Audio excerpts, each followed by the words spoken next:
Hi, my name's Sarah. I'm a professor, which is why I need notes.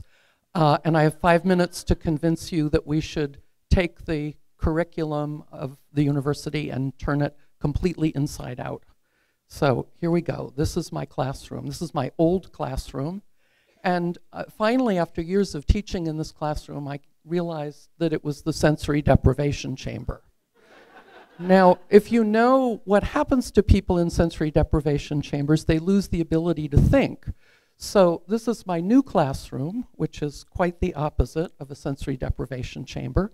And look at these people thinking. Not only are they thinking, but they're also smiling and they're engaged. So why does this make sense? Well, look at who we are as people. This is how much of our cortex is bound up with our hands. And what do our hands get to do in the conventional classroom? Just about nothing. This is a problem.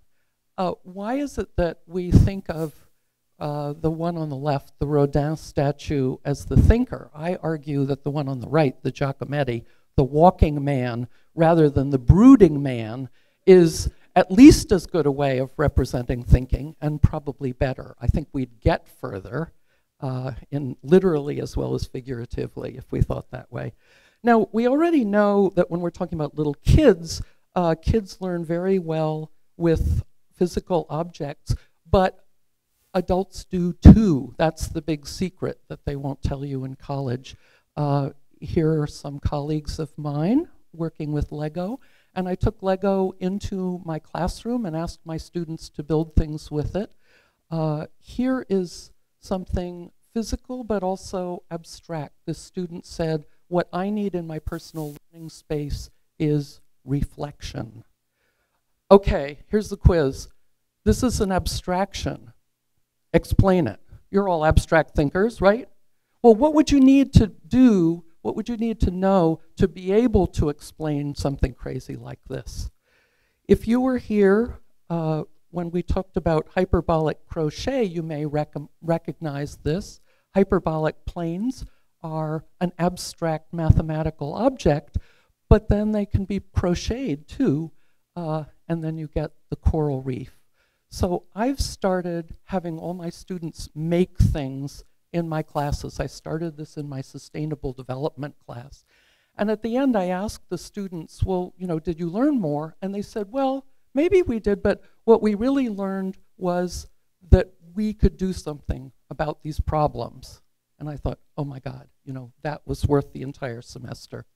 So you can inquire with things, you can be excited about things as this student is. This is his final project, a model of a greenhouse.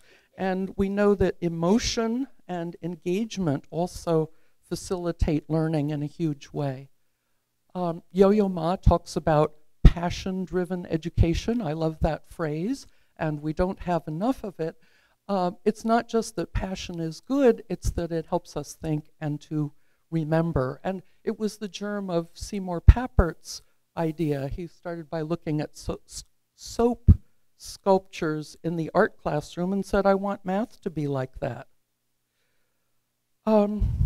Craft is also a cosmology. It can be a way of life, as all of you know, I'm sure. This is a Navajo weaver that we visited a year and a half ago. And I just was struck about what an integrated life that is. This is a bandhani from southern India, a garment, because when you're in southern India, you don't really need more than this. It's not like New England. But it's also the precursor of the cowboy's bandana and the rapper's bandana. So across all those continents and centuries, it's come to us. So I want to take quilts and weaving into my classroom and start inquiring about those. We talk about inquiry in science. Why not inquiry across the curriculum? And what better place to start than in a studio-style classroom with fascinating things to inquire about? Thank you so much. Please get in touch with me if you want to talk more about this, and I'll be around. And as the man says, be well, do good work and stay in touch. Thank you.